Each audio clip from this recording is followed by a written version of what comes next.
Hello, my name is Parker. My name is Ned. And this is the Force Unlimited, yet another Star Wars Unlimited podcast. This is episode number 46. We are recording on November 16th. We still have not heard if Baton is getting to design a card as the winner of the Galactic Championship. Tonight's beer is Freem's Pils from my hometown of Hood River, Oregon. I am mildly sad that Hood River became really cool for lots of cool beers like Double Mountain and Pilsner after I grew up and moved away. Sure. When I grew up, it was just Full Sail doing their like bulk Miller bottling, and they're twice every other month. That bi-monthly, every other month bi-monthly. Yeah. Clean out of all the tanks, and because it's industrial, all of Hood River smelled like soggy cornflakes. Like, not just like a little soggy cornflakes, but like cornflakes that have been left in the fridge to soak in the milk overnight. And if you don't know what that smell it is, it's because your parents did not feel that cereal eaten out of turn should be saved until the following morning. So we are releasing this episode a week late. Yes. And that is because, not because last weekend was Secrets of Power release, which was full of fun and vim, Yep. and because my mother was simultaneously in town, and because Fantasy Flight threw us a curveball with some card numbering, but instead because a couple readers, three dear listeners, mentioned that we skipped an episode for a week for sectors, and apparently that threw off a lot of people's podcast schedules. By a lot, I mean three, but three was a lot to hear about. At least three. Three known, Yeah. which was, one was like, okay, sure, everybody's got their thoughts. Mm-hmm. Two was like, oh, wow, okay, seriously. And then three, I was like, oh, no, please don't let it be a thing. Yeah. So that's the only reason that we have put off for 1 week is as an accommodation to you, dear listener, not because of the wild weekend that we just had. But what a weekend it was. Jack's first release, so the all-day stream. This time I successfully opened all the packs that I got sent on Blue Sky. I don't know if that was fun, but I was committed to just doing it since I failed to do it with the Legends of the Force pack. I got so busy during the midday and then stopped and abandoned the bit. Yeah. How do I feel about abandoning bits, Ned? I feel like you feel bad about abandoning bits. If I know Feel you're real a man bad who about commits it. to the bit. I am a man who commits to the bit. So I finished it. I don't know that I'm going to do it on Blue Sky again, but the only other options are content. Well, Parker, It was, all I will say is I have some packs that we can open on stream as part of this show if you want to commit to the bit. are they carbonite packs? They are not carbonite packs. Why would I spend No, money on carbonite packs? No. I will find another way to do it. But the other fun fact, so the release was great. I will say this has been having cracked a fair number of packs now. This is a set that feels good to open. Although I really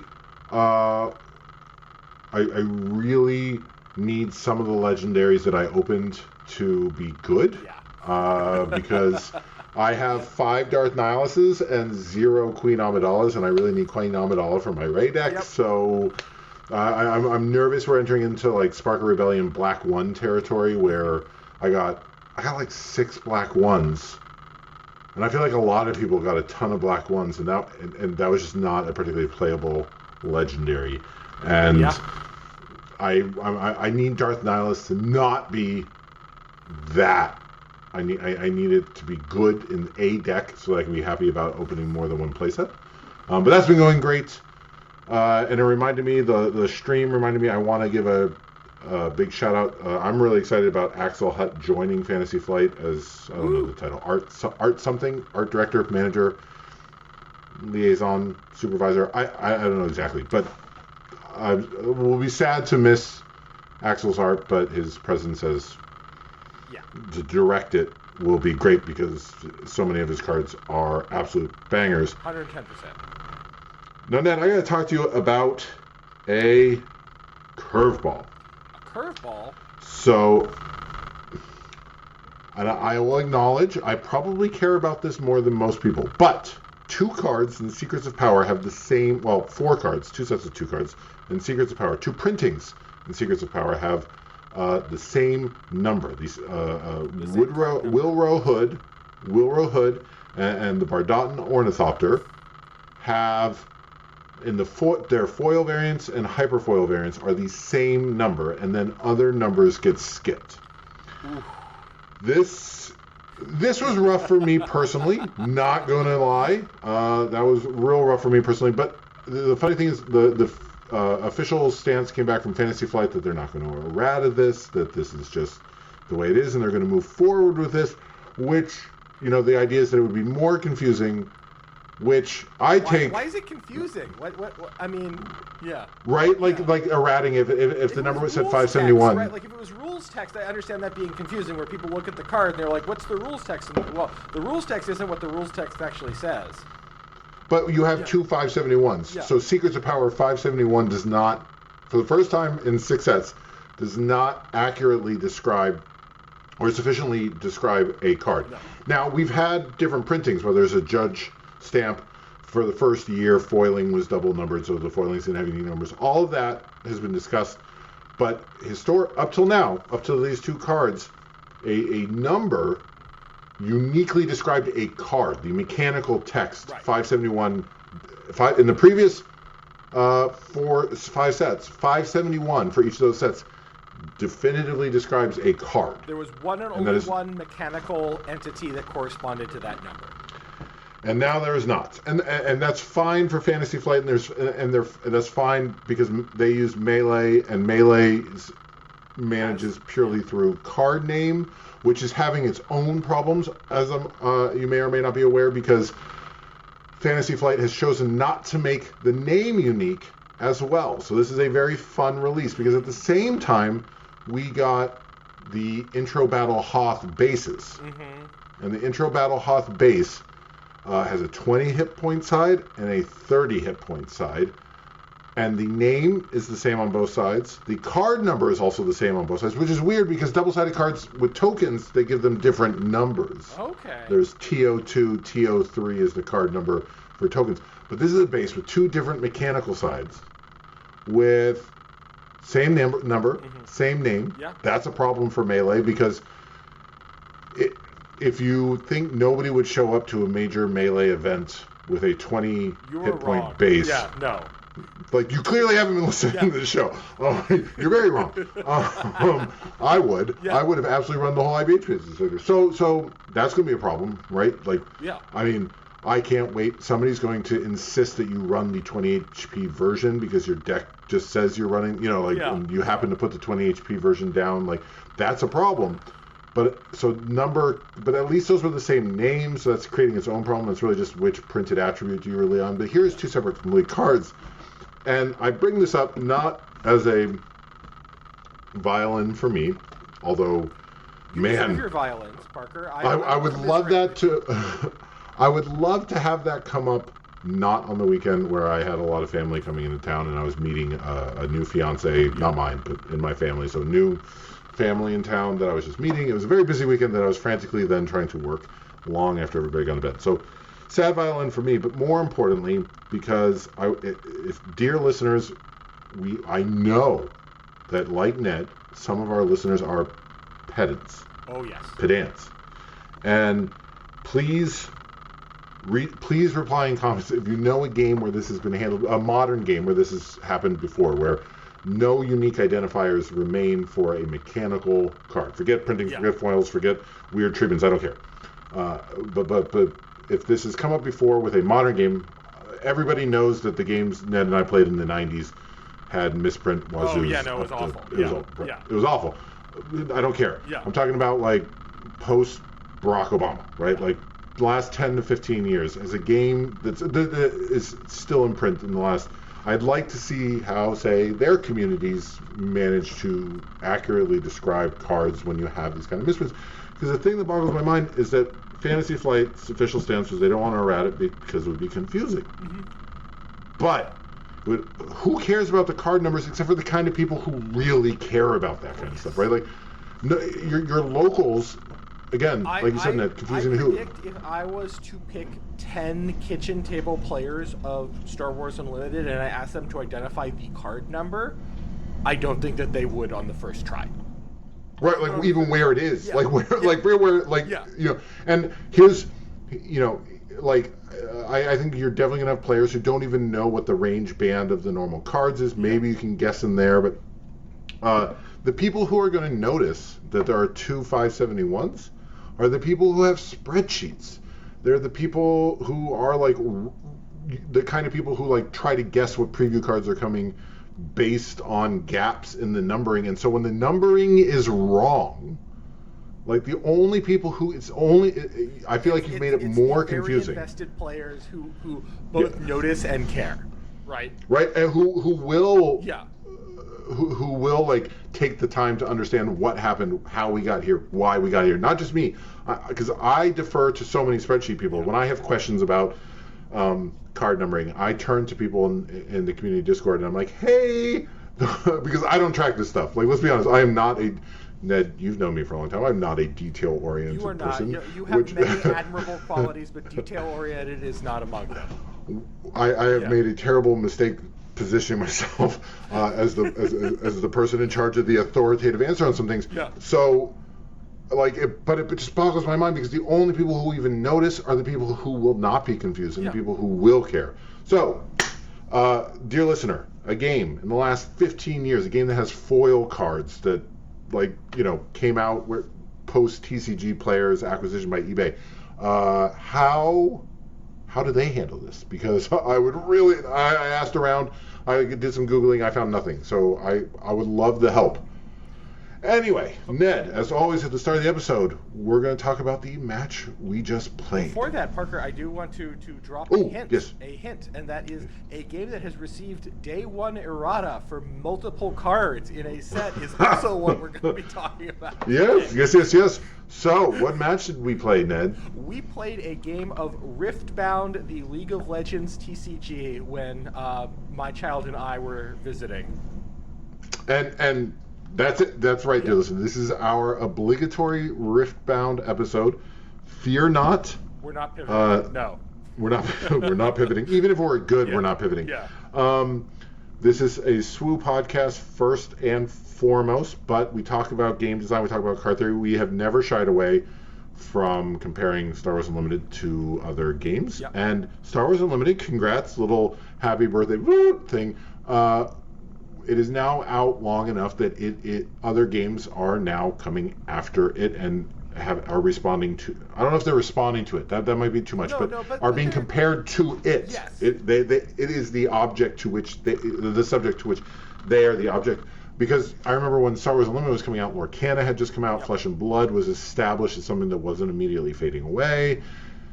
They've now been out. Star Wars Unlimited has now been out. And Riftbound is the new one. Yeah, and I mean, for your One Piece and your Gundam fans, the Gundam TCG fans, I don't know when One Piece came out. I can't comment on that. And for the Gundam card game, I literally know zeros of people who have discussed the Gundam card game. I think, and this is, again, I come at SWU from a place of ignorance outside of LCGs. I think it is fair to say there is a divide between games that originate in the East and the games that originate in the West. I think and you can I discount that. Not to say that like the One Piece hasn't made a huge mark, hasn't had a lot of success. Final Fantasy, not the Magic set, the game has also had. No, I can't miss the chance to take shots. Ned has also has a mark and a presence here in the United States, but they're different. They can be how their definition of success can be different because they have a certain amount of income that's coming in from the other side of the Pacific, whereas like Lorcana has to make money in the United States. Flesh and Blood has to make money in the United States, and so these are the games that Star Wars Unlimited gets compared to. So before we talk about the match, let's talk about, Ned, just to lay the groundwork. How much do you care about the lore? Because we both know you're a huge Star Wars fan who's seen all the movies. So, like, Zero on the League of Legends IP. I mean, yeah, I know it exists. Back when I tried to play MOBAs, I played Heroes of the Storm, and I got tired of being yelled at by 13-year-olds. So, you know. Wow, you jumped in on like the worst one. I liked it. I liked it. No shots. Yeah. Weird. That's so funny that you played that. I was just my son. Sorry, tangent, dear listener, but whatever. Buckle up. Yeah.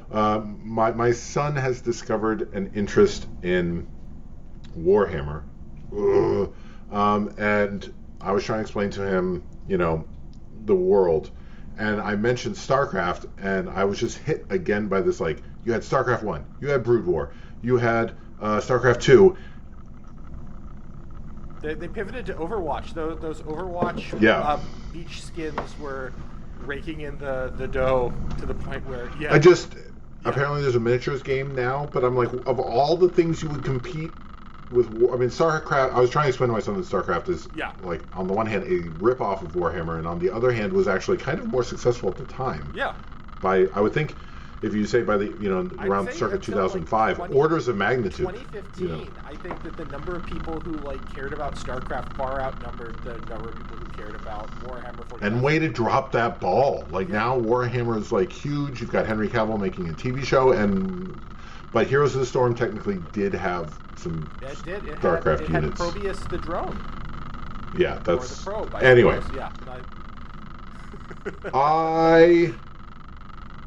I love the League of Legends IP. I did not play League of Legends, I don't play games that you can't pause, Ned. If the game takes longer than 10 minutes and you can't pause it, I'm out. Okay. And they had a auto chess or something. Yeah, I think that's right. Yeah, that was very popular for a while, back during the heyday of autos chesses. Maybe it's still a thing. But I played Runeterra into the ground. I played Runeterra from launch straight through till they basically announced that, well, we're not giving up on it, but also nobody works on it anymore. Runeterra was my jam. I loved it to death, and I learned a ton of lore about... I remember just reading fandom pages about... Tell me who the person who was whose card I played, the Lux? I could tell you who Lux was. Yes, I knew who both... I immediately recognized both my characters. Yeah. They're both very prominent characters in Runeterra, and then they're also... I'm like the rest of the world who watches television. Ooh, shots fired. Ned. I love the Netflix hit show Arcane, which is, I think, the gold standard for animation. It's up there with Spider-Man Into the Spider-Verse in terms of AAA animation. If you believe that there is some animation that's actually truly great that not as popular, hop in the comments and start talking about Scavenger's Reign. I don't care. I'm saying everybody is The Hobbit. What? Rankin Bass. Yeah, is sure. The Hobbit. Yeah. Yeah, gold star of animation there, right? Yeah, but Arcane is just stunning, and it's a fun adventure in the universe and whatever. So I'm pretty invested in the IP, but unlike you, I did not buy any Riftbound because I can barely afford to join up on one TCG, and I'm doing this I don't need to write 2 love letters to middle school me. No. So you played Ned Lux. Yes. And she is, she actually mapped to her Runeterra special ability as well. Lux's whole thing in Runeterra was summoning 6 damage cards after you played a certain amount of mana. Oh, okay. She's from Demacia. She's the sister, I think, of Garen, like the big beefy dude from Demacia. Okay. And then, sorry, dear listener, I flushed all of this when they gave up on Runeterra, because Runeterra kills me because, and I mentioned this to you this morning, Ned. Runeterra, Legends of Runeterra is an example of a game that of a product that doesn't make enough money, and I hate the world that we live in that kind of thing happens. Right, Here's a game. It didn't make money. It didn't make enough money. Right. Right, and so it dies on the vine because there's a desire to make the number go up harder somewhere else. and people loved it. It was popular. Maybe it wasn't taking on Magic. Yeah. But yeah. So I played Victor, and Victor is actually one of the main characters of the TV show Arcane. He is basically the leader of the Russian proletariat robot revolution. Okay. All right. That maps. And all right. Yeah. So we played Lux versus Victor, Go Wide versus Big Spells.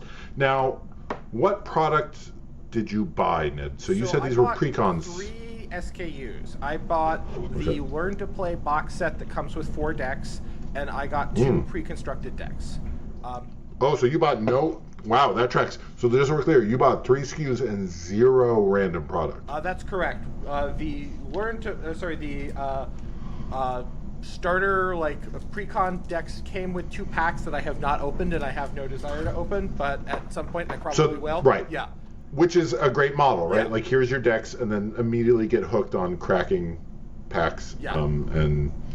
But no, as somebody who is interested. What were the 2 other decks? Do you know off the top of your head? Yes. So there was the Lux and was part of the Learn to Play set. So it was Lux, Annie, Master Yi or something like that. I'm probably butchering that, and then some samurai guy. I don't know, Yasuo maybe. Sure. Yasuo. Yep. Yeah. I know who he is. Yeah. The 2 precons were Jinx, who I know, and then Victor, who you played. So okay, what brought you to bring those 2 decks to my house? I brought all 6. I had sleeved up all 6. Oh. And so we just awesome. randomly grabbed those. Is the answer. If you had told me, no, I probably would have chosen Victor or Lux for myself. So those are. So we played match of 1. I won. Congratulations.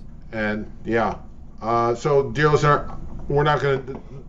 This is not a how to play. This is a Spoo podcast, but to make sense of the next 20 to 30 minutes in this game, I'm going to give the high notes that you care about are, okay, 1, there are locations, and you're fighting over them. Yes.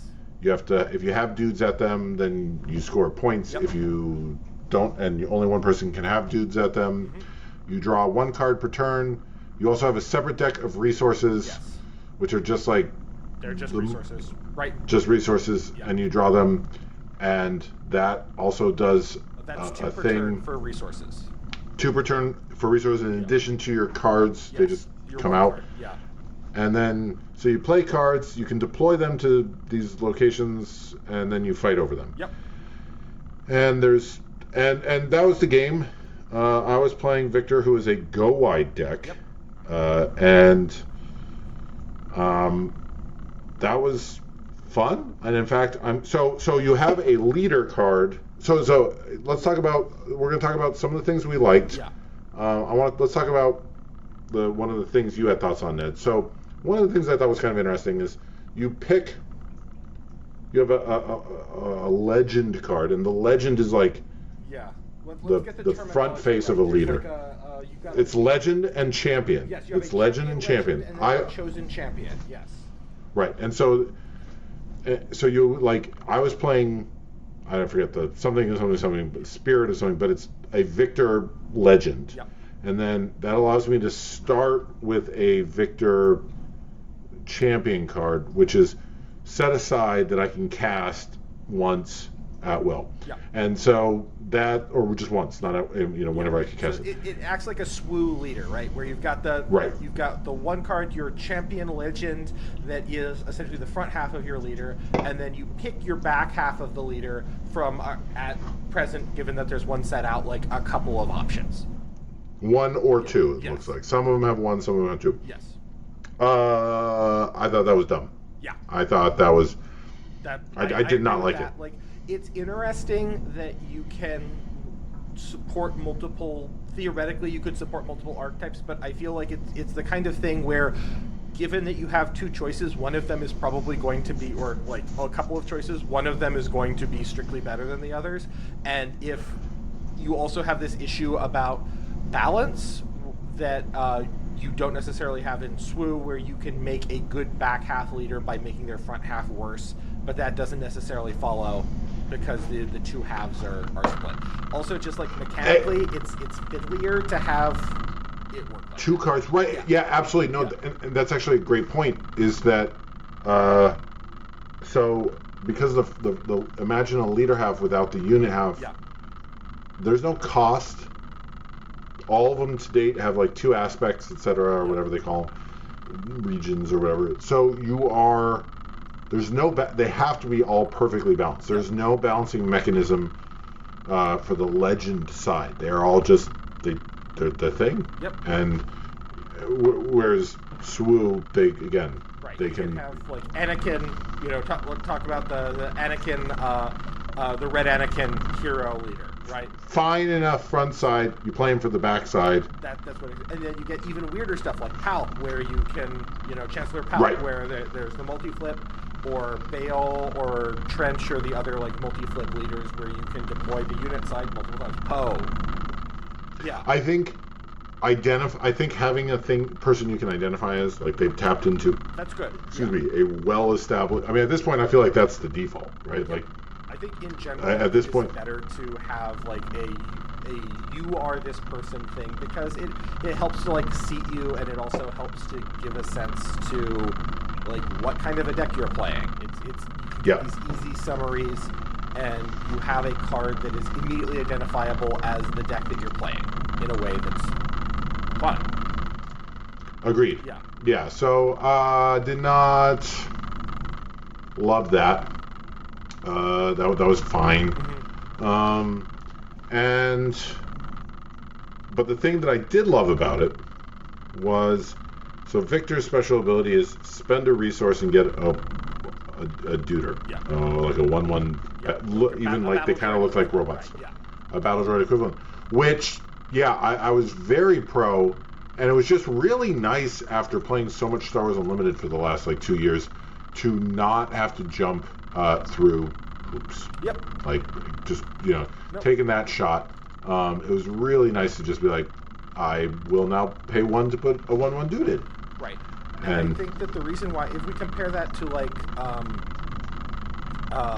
Rex, right, where Rex is putting a 2/2 into play for one resource, the big difference between the feeling of this in SWU versus the feeling of this in Runeterra is that in Runeterra, you are, at least in the games that we play, the game that we played, you are lousy with resources. It is generally the case that you have some resources that you are not using, and so the one resource cost is not as big, right? Well, and so that makes it just even cheaper, right? Because you're lousy with resources and there's no hoop. Yeah. Whereas, with so many, your resources hurt and there's a hoop to get the stuff. And so that was, speaking of resources, Riftbound, I'm going to say Runeterra a lot tonight by accident.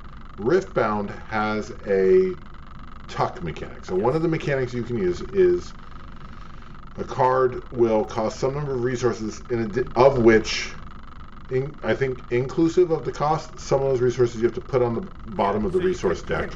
You can tap resources to generate whatever. You can tap runes to generate resources, and then you can also tuck some of the runes that you have tapped underneath your rune deck. Okay, so one, I didn't like the rune deck at all. Yes.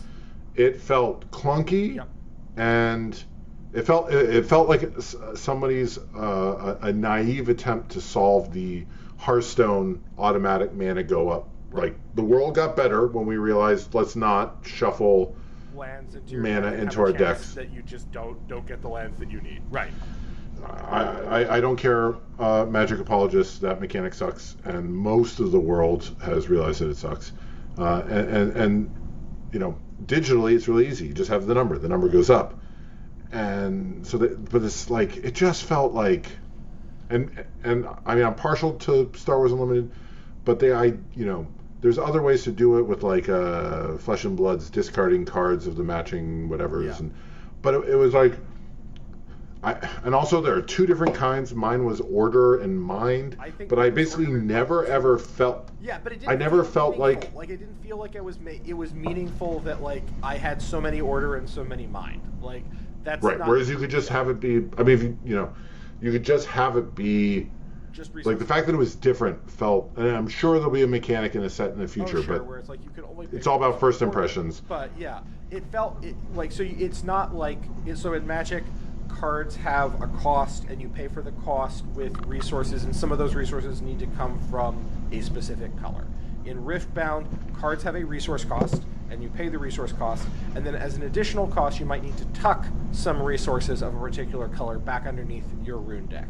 And I can see how, theoretically, you could be making interesting gameplay decisions about the composition of your rune deck from that, where like, oh, I have a lot of order cards that need to tuck, and so therefore I need to lean my rune deck more towards order. But at least in the decks that I saw, that was never a question. You basically always had whatever, like, the only thing that mattered was the card cost, and the tuck was just there to like set you back a little bit in your tempo, but it didn't feel like a meaningful choice. It did not. It felt like I was not a fan. I mean, I'm glad they solved the don't put the lands in the deck, but sure. Swoo's This feels like a really solution is way to fix that problem. And like you're not getting a lot of chew for the clunk, right? Like generally when you have a complicated mechanic, or like a mechanic that requires a whole literal extra deck of exactly 12 cards that you're bringing, like you want there to be interesting choices about those. And maybe at higher level play you see that, but at least in the like bashing precons into each other game that we played, it didn't feel that. It could have just been any cards. I thought the tuck mechanic was cool. Yeah. I thought that was a really clever mechanic to set back. But the catch is they also let you have 2 resources per turn. So it actually, you and I got to a point where, and again, this may be the nature of precons or whatever, you and I got to a point where we were lousy with resources for every card. I mean, I'm looking at a hand, I'm a go wide deck. Everything in my hand is like 3 or 4 costs at the high end. Yeah. And so if I have 10 resources and I have to tuck 2, that doesn't feel like because I'm just going to get 2 back the next turn. Right. When you're getting 2 every turn, tucking 1 or 2 doesn't really, that feels like a setback maybe in the first turn. Right. I think that's the thing, is that it's a meaningful cost in like maybe the first turn or 2, but past that it's not. It's a speed bump. Yeah. It's a thing that basically prevents you from playing too many of those kind of cards. Yeah. So it is kind of a limit, but it just, tuck was a really interesting mechanic, but overall the whole resource minigame of Riftbound I did not find felt bad. Yeah.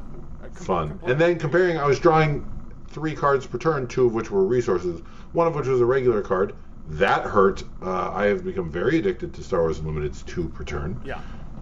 Top deck mode is rough enough as it is when it's 2. When it's 1, oof. No, it's grim. And then something else, and this is like, again, me picking nits, and I understand why they do it that way, but something that I do like about Star Wars is that you draw your cards at the end of the turn, where because you're drawing the cards at the end of the turn, you're getting to see them and think about your next turn, whereas when you're drawing cards at the start of your turn, you're like doing a bunch of tidiness. And again, in Star Wars, it's not quite as meaningful as it is in like a more standard I go, you go system.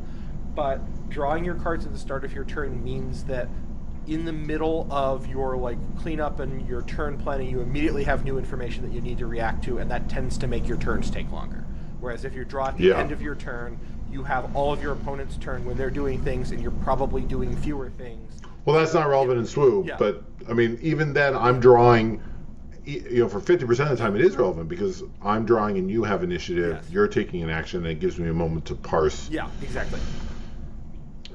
Speaking of initiative, how did you feel about the whole cards that don't have action, cards that have action, cards that have reaction, like the timing? So let's talk about the timing windows. So sure. Riftbound, yeah, that is the actual name. Riftbound uses an I go, you go system that's more standard than SWO's initiative system, where it's either my turn or it's Parker's turn, or my turn or opponent's turn. And if it's my turn, I can play units, and then I can play spells. Spells are this game's version of... And a gear, and you play a bunch of cards. Yeah, you can play a bunch of right? cards. But there's a subset of spells that you can play on your opponent's turn, and they are marked with the action. But you can only play them on your opponent's turn when something happens. So specifically, there needs to be what's called a showdown in order for me to be able to play action cards on my opponent's turn. There are also reactions that you can play at any time and cannot be reacted to. So this, And reacted to just means that all the stack or whatever resolves, and just we're going to go back to, okay, all the cards are in the discard pile and things have happened, and okay, now more people take turns. Right. I understand why they made that distinction, and my memory of Runeterra is that there was a very well-developed system in Runeterra for the speeds at which cards could happen, where cards could be like normal speed, or they could be fast speed, or they could be burst speed, where the burst speed cards you couldn't react to, and the reaction is kind of an attempt to do that. It's kind of similar to like a go again kind of a thing, but... Yeah. And I understand why you want to do that, because being able to have this kind of like fine-grained speed control matters a lot when you're dealing with like card balance, but at the same time, it goes back to things that feel kind of clunky, like needing to look at my cards and say, okay, well, this doesn't have action on it, so I have to do it on my turn. And like as a hardened Magic player, I'm familiar to like the sorcery instant distinction, and as an extremely hardened Magic player, I am also familiar with the interrupt that used to exist, that was the equivalent of like the reaction kind of a thing. Right. Instance, that was, I mean, it literally is, they just created sorceries, instance and interrupts. Right. Also, it just made me feel like a little...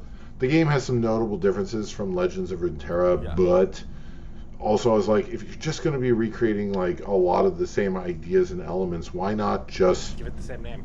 Yeah. Like, just do it. Yeah. Just like, the timing windows. I mean, it also just and I had a bunch of these in my deck. A lot of cards that feel like their only meaningful difference was their timing windows. Yep. Whereas like, because everything in Star Wars Unlimited is an action, there is essentially, it is something, one aspect or two or double or whatever. Yeah. But there's an established value for certain effects, right? That like what you call them combat tricks, right? Like, if I want to do a giant growth in Star Wars Unlimited, we have that. The +3/+3 exists in every game everywhere. Yep. And we know what it costs in Star Wars Unlimited, and they only need to cost it once, because you can only play it one way as an action in the back and forth. No. Pause. Kazuo has Star Wars' only go again ability. Yes. But the point I'm making is that when you look at a card, was it Tactics, right? Sorry, I've got a whole bunch of cards pulled up. There's the one that's like over... Yeah, Tactical Advantage, right? It's one cost to give a unit +2/+2 this phase. We've now established what the value is for a non-morality. Yeah. And, maybe it's more with morality, right? But we know what just a non-morality value card is to go. And so you have some of that, right? Whereas here you now got this added layer of like, well, I want to give my dudes plus something as a sorcery, versus I want to give the dudes plus something as an instant, which is worth more, which is where I want to give dudes plus something as a reaction with interrupt, which is worth costs even more, or whatever, or the bonus is smaller. And it just felt like, I mean, again, I'm looking at a pre-con deck, which is all commons, but like so many of my cards were just like, give my duders plus something. Yep. Which felt like, and just so many variations on a theme of that. Yeah, so give your duders plus something at some speed. I had a bunch of like deal damage to duders at some speed and with like some spread. Right. Yeah, and exactly. So very weird pairing of our two decks where you would do damage and I could negate it or vice versa. But I just, as a new player to a TCG, like timing windows are just an unfun. Timing windows are if you want to play timing windows, go play Flesh and Blood. Yeah. So I feel like we spent a lot of time talking about things that we didn't care for as much in Riftbound. So I want to like talk here because part of Yeah, sorry, we're not like a SWU biased podcast. Yeah. We gave it an honest shakedown. We have things we're pumped about. But I think that it's also important, like when you're learning game design, when we're doing this kind of like comparative game analysis, and why we're talking about it is because you learn things from other games. Like the more games you play and the more games you experience, number one, from like a design brain perspective, you get to see new ways to do things. Like I run a playtest group, and somebody had a deck builder where we all shared the same deck. And that was like, that's interesting, right? Like, and you know, the game didn't quite work, and it had a lot of stuff going on. But like that was a core idea that I think is really, really interesting. And the more of these like different things you get exposed to, you get to see like what's working, what's not, what can be better, what can be worse. And so we've talked a lot about like things that we didn't like about Riftbound. The things that I did like about Riftbound, I really liked the surprise element. And this is something that like there were a couple of like really tense moments where I wasn't exactly sure what Parker could do, and it was like a question of, do I have what I need to be able to do that? And occasionally you see that in SWU. You commonly see that in like, do they have a surprise strike? Do they have a Fuchibi? Do they have like the hotshot blaster as a way to deal bonus damage out of nowhere? And you'll notice that something that these effects all tend to have very much in common is that they allow you to attack with a unit and give it a bonus, right? At least 2 out of the 3. Where a lot of the combat math in Star Wars is very much, I exactly know what is going to happen when I am doing this. And that's good, and I think it's overall good for SWU, but there is very rarely in a lot of the games that I've played a circumstance where I am taking a game action and I am unsure about the outcome of that action. Yeah, I guess that's a better way to phrase it, because I have to assume that surprise isn't really a thing. I have to assume that at high level Riftbound play, when it emerges and evolves, surprise will be less of a thing because it's I know your deck and I know you have your cards, and so there's I know what your deck does, I know what cards you might have, I know how you've been playing, blah blah blah blah. And that's the same thing in Star Wars Unlimited. But you're right that there's a great element in that in Star Wars Unlimited, for better or worse, for better and worse, when I take an action, I know how it's going to resolve. When like, I attack, and not always. There's like, I'm going to flip, Kanan attacks. I don't know exactly how it's going to resolve, but I have high confidence. Right. It's very rare that like I am taking a game action and I am unsure. And the only ones that I can think of like off the top of my head are the ones that have like this kind of meaningful tension to it are Greedo, the Greedo flip, and Fuchibi. Well, it's anything that flips off the top. Same thing. It's anything that flips off the top of my deck, your deck, or looks at your hand. Right. Like where you've added randomness. Yeah. Whereas like this one, where it was Riftbound, there was moments where I feel like, so I'm going to say something that I thought was awesome and then tie into how. So what I really love is fighting over locations. Yes. So in Riftbound, everybody brings a deck of 3 cards, and if you're playing in a group, you pick one to tailor to your strengths. And if you're playing in a tournament, each round you're fighting over 2 different locations. So you and I are fighting over 2 different locations. And so I miss Game of Thrones, the LCG, and because one of the things I loved about Game of Thrones is it had a second hand. So for those who never played the LCG of Game of Thrones, you had your main deck, and that was the CCG main deck. But you also had what I think was called the plot deck, and the plot deck was 7 cards, and they were free, but they determined things like your resources. So imagine if how much mana you had per turn was based on this plot deck, but that also determined like how big a swing you could take when you won conflicts. Right. And then there were also like effects that were really cool, big effects, like just like a Wrath of God, just nuke all the super laser blast, nuke all the units from space. That was Pirates something. Wildfire Assault. You remember? Wow, Ned.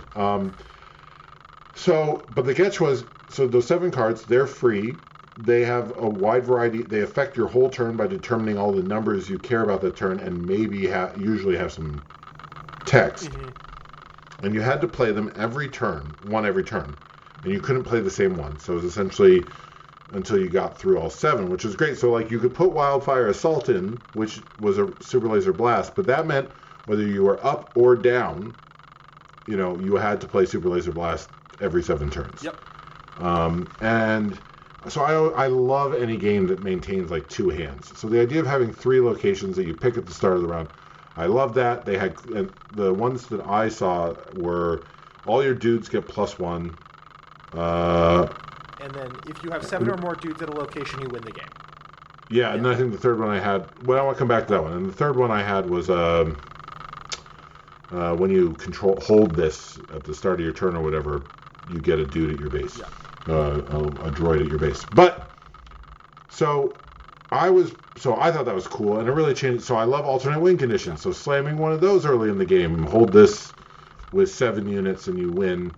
That's great. Mm-hmm. And so you felt like you had to come take whatever the name of the place was. Yeah. And because if not, there was a reasonable likelihood I was going to be able to have 7, and then it's game. And so you were like, well, there was a couple times where you go into a battle and you don't know how the battle's going to play out. Yeah. It's like, well, I feel good. Mm-hmm. You're low on resources. I'm high on resources. I'm going in with some big, strong guys. You are not. But even then, you played some spell that like nuked 2 of my big guys, and all I had was a bunch of little droids. And then I was able to swing back. Yeah. And that surprise is there because the outcome is, that's the nature of allowing people to, on the one hand, play things out of turn, but on the other hand, so that essentially collapses. Like the only surprise you have in Star Wars Unlimited is the full, what's going to happen this turn. Right. And you do get interested, like, to talk about things that I like about, how Swoo handles it. You do frequently get these, like, do they have it or do they don't moments, but it's very rare to, like, hone in on the specific feeling that I really enjoyed in Riftbound of, I'm taking a game action, I am unsure about the outcome of this game action in the resolution of this game action, not, like, the whole of the decision tree. Because frequently, like, I will take a game action, it's like, well, do they have the Vader, right? Like, do they have the Super Laser Tower, right? But that plays out over a longer time scale, and so you don't get these, like, ha-ha kind of moments where there's these, like, rapid shifts in fortune. Yeah. Yeah. So I'm gonna talk about one more thing I like that relates to surprises. Yeah.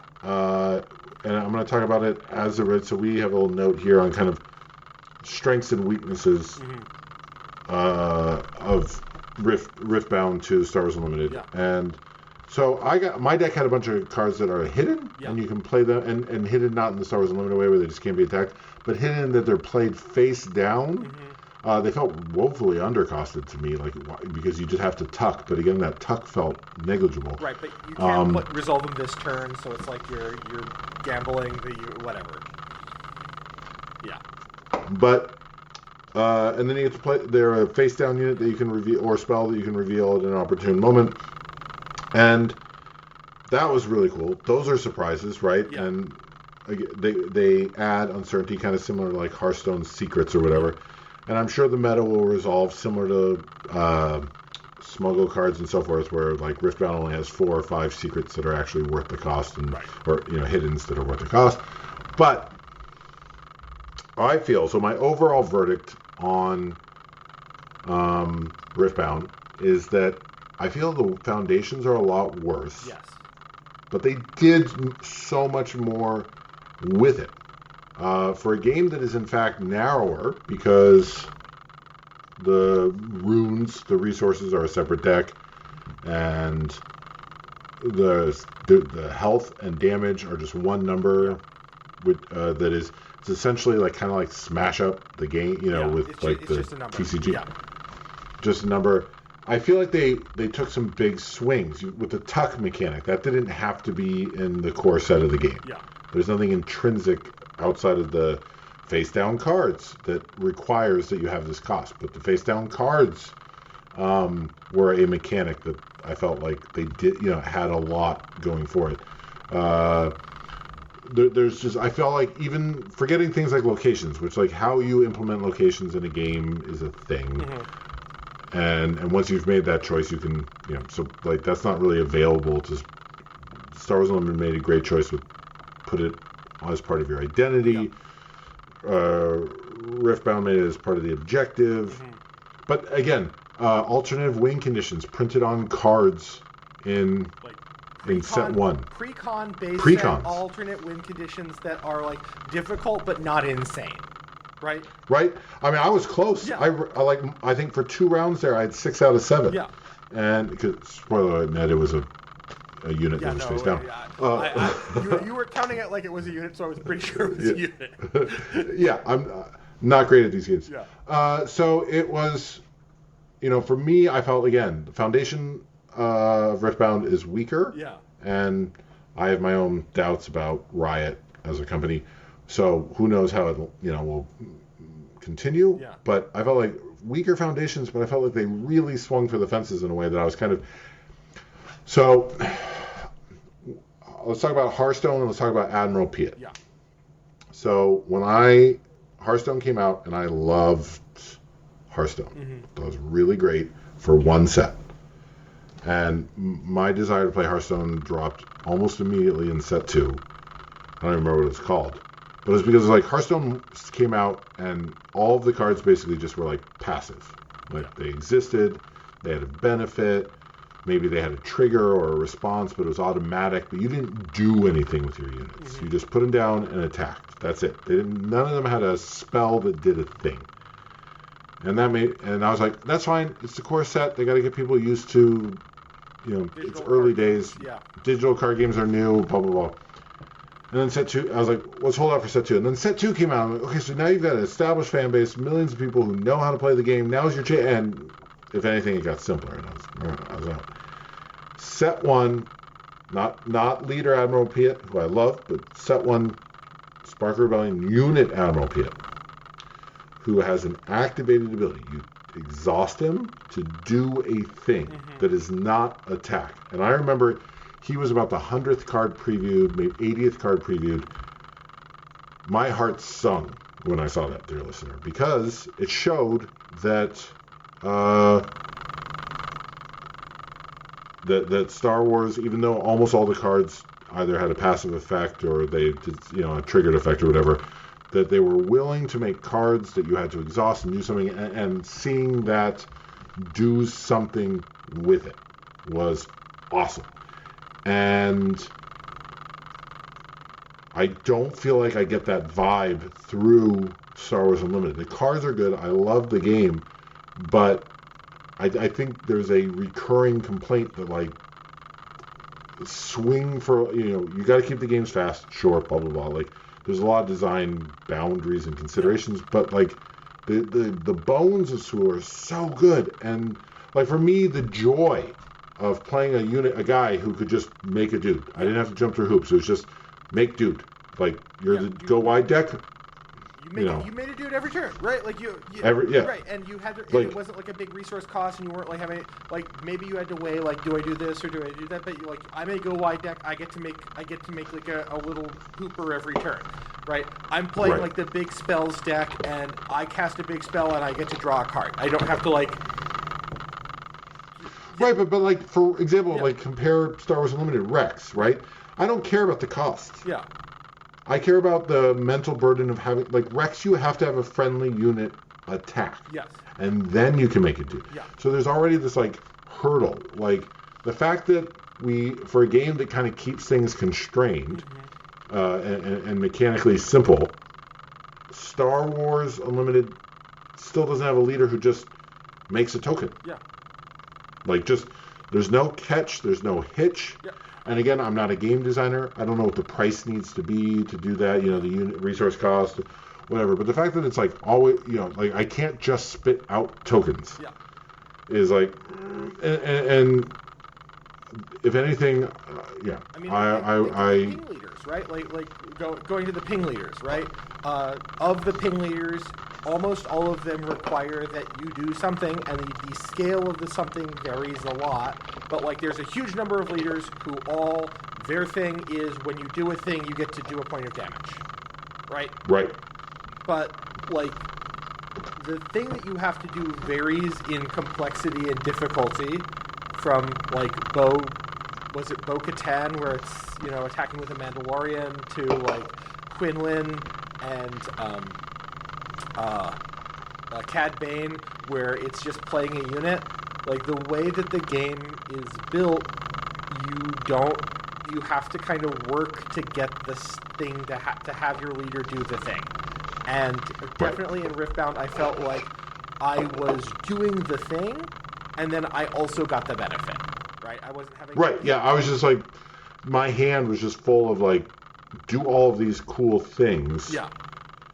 And I'm optimizing for the cool thing that I want to do, and the decision is in the back and forth, right, as opposed to how do I... Like, I never felt like, what do I need to do to make this like viable or even playable. Right. It was always, how do I like maximize, right? Yeah. Like it's about eking out that optimization to win. Whereas I feel like with Star Wars Unlimited, I'm regularly like, okay, I want to play this card, but to, you know, think about something like McClunky. Yeah. Great card. Yeah. But like McClunky bounce a card, so to do that you got to attack with it first. To you know, and value, right? Yeah. Yeah. And so there's this whole like mental game, which is good. Like, and is we had talked about. Let's talk about Ned. You had some thoughts on complexity, because I have some thoughts on nuance. So one of the things that I thought was interesting about Riftbound is that they were willing to be a lot more mechanically complex on cards. Is that you had your standard like vanillas and French vanillas, and you know that you need to make the game work. But you know, in the decks that we had, I had my chosen champion. I think that's the terminology was, whenever I played a sufficiently expensive spell, it got 3 bigger, right?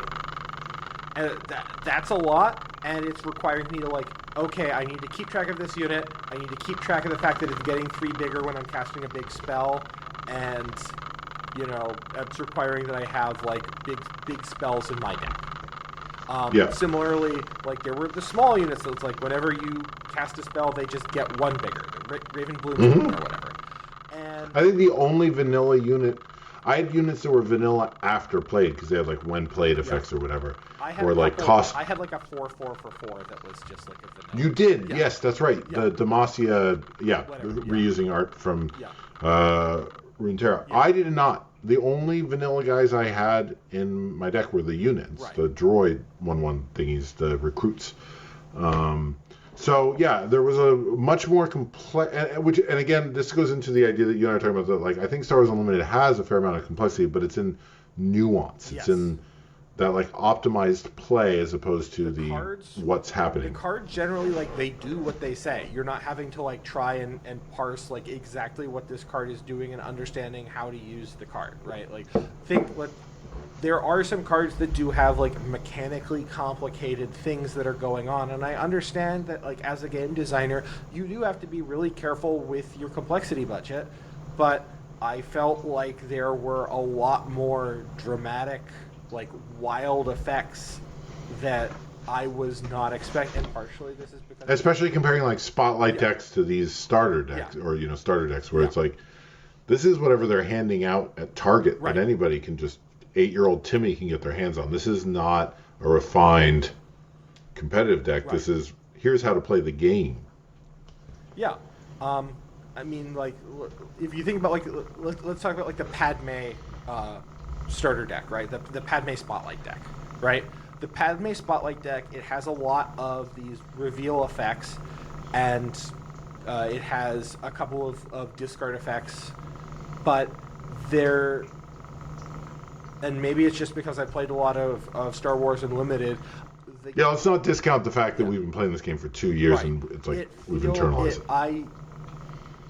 When I look at that deck, I don't see these like exciting, like, oh my gosh, if I do that kind of a thing. I see that like if I am careful with my play, I can like really get the edge on you and eke out the extra value. Whereas you had a card that's just like casual 5 mana, all my 5 resources, all my cards get +5/+5.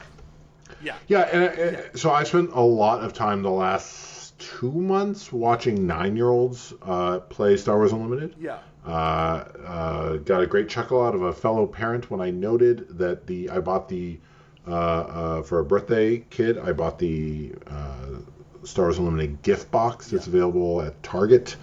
I bought one of those for them and one for myself, right? And that noting that, like, 40 something and just happily buying the same thing that I am giving away as gifts at a birthday party. Fantastic gift for 9-year-olds who love Star Wars Unlimited, because it's just a bunch of random packs, get that gambling fix going. Plus, how am I supposed to sleeve the Qui-Gon card, Ned?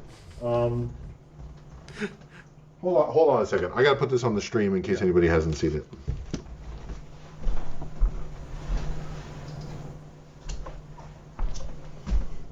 So as everybody knows, because like you're watching our show, so the gift box comes with 3 like pre-box cards. Fine, 2 of them gorgeous. They're like, premium prestige promo quality, nice foily cards. Great. But then there's this oversized Qui-Gon, which on the one hand, like, is hilarious, right? It's literally twice the size. But on the other hand, like, do they make twice the size sleeves? I have to assume they do. Anyway. Is it tarot size? No, it's not tarot size because the. It's not tarot size. It's literally 2x. That's weird. And they must, because, like, but I mean, I remember when Fantasy Flight. So for Marvel Champions, the Wasp and the Ant-Man get this big as a, like, they fold up and everything, and so you have to, but because they fold, like, you have to buy. I had to order on Etsy special, like, plastic cases to handle it. But, like, this is hilarious. I do play Qui-Gon in Trilogy. I don't know how I'm supposed to sleeve this. I don't want to put this on the table. Like, I don't want. Anyway. So I watch 9-year-olds play. Back to the point. Sorry, we have crossed the hour. We are going to wrap this up, dear listener, I promise. I've watched a lot of 9-year-olds play. They play at a much simpler level than we do. They approach the game from a much simpler level than we do. And yet they immediately grok the game. Like, they're just, their decision tree is much shallower than ours. But you can have them. I watched a kid crack packs of sets he has never seen and immediately understand the cards, right? There's no lack of the complexity. The complexity is not a barrier in Star Wars Unlimited. But that means it's also, like, something that you can't hang on, right? So, anyway, I diverged us so hard, Ned. You have lost your complexity topic. I mean, I think that Riftbound uses its complexity budget unwisely. It has, like, a whole bunch of mechanics that are very clunky, and, like, you're spending too many. Yeah, you're spending a lot of your complexity dollars in a place that I don't, like, at least in this set, I did not see the return on, in terms of the tucking, in terms of the resource stack, in terms of, like, the color identities I really didn't understand as well. But you also have just a lot of dramatic effects, and I think it's nice to see, like, dramatic, exciting stuff. Well, I'll say, as as a leader, a team leader at work, there's a notion among management you'd rather slow an employee down than you'd rather have to pull them back than push them forward, right? Like, you want those employees who are trying to solve problems before you ask them to, and you have to be like, put on the brakes, buddy, as opposed to the ones who are you having to convince and cajole to work. And I definitely think Riftbound does too much, but I'd rather have a game that does too much than doesn't do enough. Like, I'd rather Star Wars Unlimited take some bigger, like, swings and bigger risks, because its core base is so much better than Riftbound. But, like, coming out of the gate, like, we got Smuggle in set 2, which is great. Love Smuggle. And then in set 6, so we're now in set 6, and we have Plot, which is, Smuggle at Home. And we're, like, revisiting that idea of, okay, so the new mechanic for the set is also still playing resources out from the resource row, which is, like, whereas, like, again, like, Tuck, like, let's do that as a resource, you know what I mean? Like, that could be something that in Star Wars Unlimited. Face down cards out of the gate, like, you know, Just like that's here's a awesome. face down unit. What is it? You don't know. Like, What is it? Like, I mean, it took Magic how long to come up with what they're called Morph the first time around they did face down cards? Yeah. I remember Morph, two for a 2/2 until you flip it over and then it's something else? 3 for a 2/2. 3 for a 2/2. Oh, yeah, I guess 2 for a 2/2 would be too competitive. Anyway, 3 for a 2/2, and then something else later. Like, all of these things are great, right? Like, you could be doing this stuff in Star Wars Unlimited. And so that's the lesson that I'm hoping SWU learns is just... Big board-wide buffs. You know, big exciting board-wide buffs. Like, you know... Yeah, like, out of the gate. So out of the gate, we had Attack Pattern Delta, our friend Jennifer's favorite card out of Spark of Rebellion. Yeah. And, like, that card's borderline unplayable. I won this game out of we don't know Riftbound enough to know if it will be playable, but 6 for just all my dudes get +5/+5. Yeah. Like, just +5, you know, because there's no Well, I'm translating into Star Wars Unlimited problems. Yeah. So, you know, but like all my dudes just get a huge buff, like everywhere, just flat. Yeah. Maybe, you know, like more of that, more just big swings. Like, again, rather have to pull the game back and be like, yeah, that was too strong, than that was too weak. And I think that in the SWU cards that you see that are exciting and make the splashes, they do that. They are the powerful ambush cards that do, or the powerful, like, Luke Skywalker equivalents where they're entering the battlefield and they're doing something, right? Like when played, they have a removal effect or they have some other thing. Darth Vader commanding the First Legion. You know, or just even like the peak cards that even when regardless whether they're good, like Luke Skywalker, Darth Vader are high bars of good, but something like Darth Treya, where it's just like it's somebody sees it and they're like, I've never seen a card like that before. This does something I've never seen before. This is a big effect that I like. There's got to be more of that, and you know, like limited first, sure, great, and I have little confidence that Riftbound will thrive. Yeah, but you know, it was wild to see a game swing that hard for that many mechanics in a core set. Yeah. I was kind of thrown for a loop, and I wouldn't want Star Wars Unlimited to be Riftbound. No. And I wouldn't want it to learn too many lessons, but it'd be like a little bit of whatever the Riftbound team is having for breakfast. I love the Star Wars Unlimited team. I think they're doing a great job. Absolutely. But like, you know, a little more zhuzh on the sets. Yeah. So, you know, we'll see with the Lawless Time, which I'm hyped for because there's a lot riding on a post-rotation set. Ned, do you have any? Let's go with. Do you have any final thoughts, Ned? Take a moment. I guess the one thing that I do, this is incredibly minor, but in terms of like card stock and card feel, I really like the paper packaging that the SWU cards come in, but the heavy card stock that's used for the Riftbound cards felt really nice. Yeah. Yeah, I mean, that's a decision you have to, I think. Yeah. You mentioned that, and I felt that, and on the one hand, I agree, but I feel like that you can only go so far. Like, I play Pagan. Yeah. You and I have played some Pagan. The Pagan card stock makes the Riftbound card stock look cheap. Like, I mean, so there's how much, but you know, Pagan only has to print a box a year in Germany, right? Whereas like these are CC, you know, trading card games. Like, I mean, one of two things is going to happen. They have to just keep paying for that card stock, or you're going to get a situation where the card stock gets cheaper, and then that's noticeably, right? Like, is that a tell? Like, you know, it was, but I was just like, well, that's a choice somebody made. They're going to have to pay that much per card forever, and you know, some MBA is going to get their hold on that and be like, oh, we can make the cards cheaper. And, you know.